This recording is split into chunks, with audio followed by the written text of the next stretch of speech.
हामीमध्ये धेरैले हरेक हप्ता आउने आइपिओमा आवेदन दिइरहेका हुन्छौँ। तर के तपाईँले कहिल्यै सोच्नु भएको छ, आवेदन दिएपछि बिक्री प्रबन्धक अर्थात् इस्यु म्यानेजरको कार्यालयमा तपाईँको भाग्यको फैसला कसरी हुन्छ? कम्प्युटर सफ्टवेयरले कसरी कसैलाई अलटेड र कसैलाई नट अलटेड भनेर निर्णय गर्छ? के यसमा कुनै सेटिङ हुन्छ वा कसैले चाहेर सेयर पारिदिन सक्छ? आजको भिडियोमा हामी नेपालमा आइपिओ बाँडफाँड हुने सम्पूर्ण प्रक्रिया चरणबद्ध रूपमा बुझ्नेछौँ। पहिलो चरण, डाटा सङ्कलन र सफ्टवेयरमा प्रवेश। तपाईँले स्क्रिनमा देखिरहनु भएको सफ्टवेयर नै सिडिएससी द्वारा विकसित आधिकारिक आइपिओ अलटमेन्ट मोड्युल हो। आइपिओ आवेदनको अवधि समाप्त भएपछि विभिन्न बैंक तथा वित्तीय संस्थाहरूले सी-आसबा प्रणाली मार्फत आवेदकहरूको बैंक खातामा रकम रोक्का भएको विवरण प्रमाणीकरण गर्छन्। त्यसपछि बिक्री प्रबन्धकले सबै आवेदन सम्बन्धी डाटा सङ्कलन गरी यस सफ्टवेयरको इस्यु म्यानेजमेन्ट सेक्सनमा प्रवेश गर्छन्। यहाँ रहेको अलटमेन्ट विकल्पमा क्लिक गरी सम्बन्धित कम्पनीको आइपिओ छनौट गरिन्छ र सम्पूर्ण डिजिटल डाटा प्रणालीमा अपलोड गरिन्छ।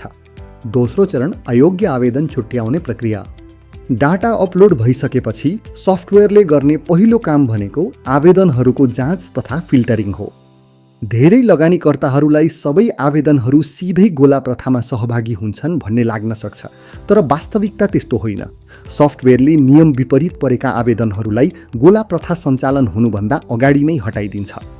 उदाहरणका लागि, यदि कुनै व्यक्तिले एउटै डिम्याट खाताबाट दुई पटक आवेदन दिएको छ वा फरक डिम्याट खाता प्रयोग गरी एउटै आइपिओमा दोहोरो आवेदन दिएको छ भने सफ्टवेयरले त्यसलाई मल्टिपल एप्लिकेसन भनेर स्वतः रद्द गरिदिन्छ।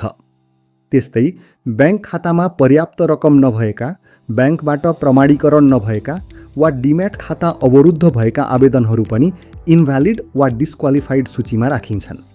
यो सम्पूर्ण प्रक्रिया सम्पन्न भएपछि मात्रै गोला प्रथाका लागि योग्य आवेदकहरूको अन्तिम सङ्ख्या अर्थात् टोटल भ्यालिड एप्लिकेसन्स निर्धारण हुन्छ।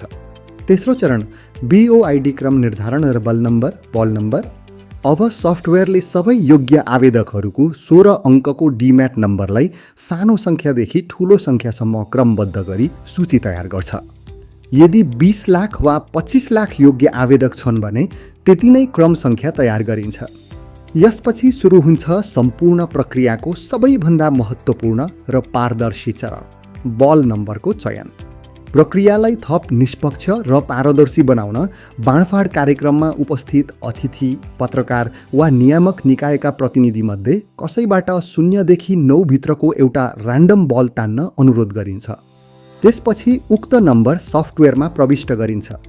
यो नम्बर प्रविष्ट गर्ने बित्तिकै सफ्टवेयरभित्र रहेको गणितीय एल्गोरिदम सक्रिय हुन्छ।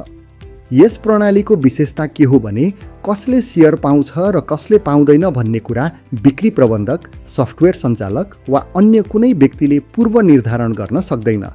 सम्पूर्ण प्रक्रिया पूर्ण रूपमा स्वचालित, सुरक्षित र पारदर्शी हुन्छ। चौथो चरण, कम्प्युटरकृत गोला प्रथा। बल नम्बर प्रविष्ट गरिसकेपछि बिक्री प्रबन्धकले रन अलटमेन्ट बटनमा क्लिक गर्छन्। क्लिक गरे लगत्तै कम्प्युटरले स्वचालित रूपमा गोला प्रथा प्रक्रिया सुरु गर्छ। नेपालमा लागू रहेको 10 किप्ता नीति अनुसार सफ्टवेयरले उपलब्ध कुल सेयर सङ्ख्यालाई 10 ले भाग गरी त्यति नै सङ्ख्यामा लगानीकर्ताहरू छनौट गर्छ।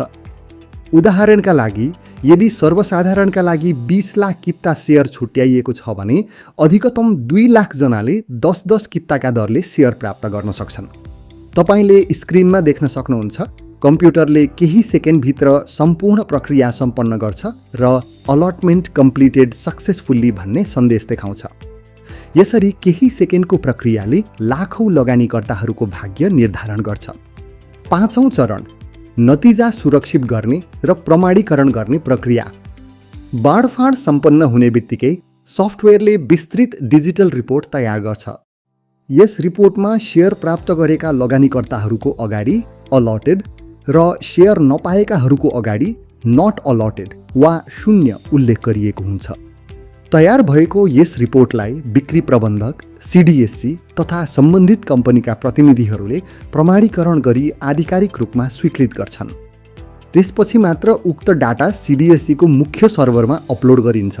जसलाई पछि हामीले मेरो सेयर वा आइपिओ नतिजा हेर्ने वेबसाइट मार्फत हेर्न सक्छौँ। तपाईहरूले प्रत्यक्ष रूपमा देख्नुभयो कि नेपालमा आइपिओ बाँडफाँड प्रक्रिया कति सुरक्षित, पारदर्शी र पूर्ण रूपमा डिजिटल छ। यस प्रक्रियामा कसैलाई व्यक्तिगत रूपमा सेयर पारिदिन, आफन्तलाई प्राथमिकता दिने वा कुनै प्रकारको सेटिङ गर्ने सम्भावना हुँदैन। यदि तपाईको नाम कम्प्युटरद्वारा गरिएको गोला प्रथामा छनौट भयो भने मात्र तपाईले सेयर प्राप्त गर्नुहुन्छ। आशा छ आजको भिडियोले आइपिओ बाँडफाँड प्रक्रिया सम्बन्धी तपाईका सबै जिज्ञासाहरू समाधान गरेको छ। यदि भिडियो उपयोगी लाग्यो भने कमेन्ट गरेर आफ्नो प्रतिक्रिया अवश्य दिनुहोस्। साथै यो जानकारी धेरैभन्दा धेरै लगानीकर्ताहरूसम्म पुग्ने गरी भिडियो सेयर गर्न नभुल्नुहोला। यस्तै सेयर बजार सम्बन्धी उपयोगी र जानकारीमूलक भिडियोहरू हेर्नका लागि हाम्रो च्यानल आइपिओ बजार नेपाललाई सब्स्क्राइब गर्नुहोस्। अर्को भिडियोमा पुनः भेट हुनेछ। तबसम्मका लागि म बिदा चाहन्छु।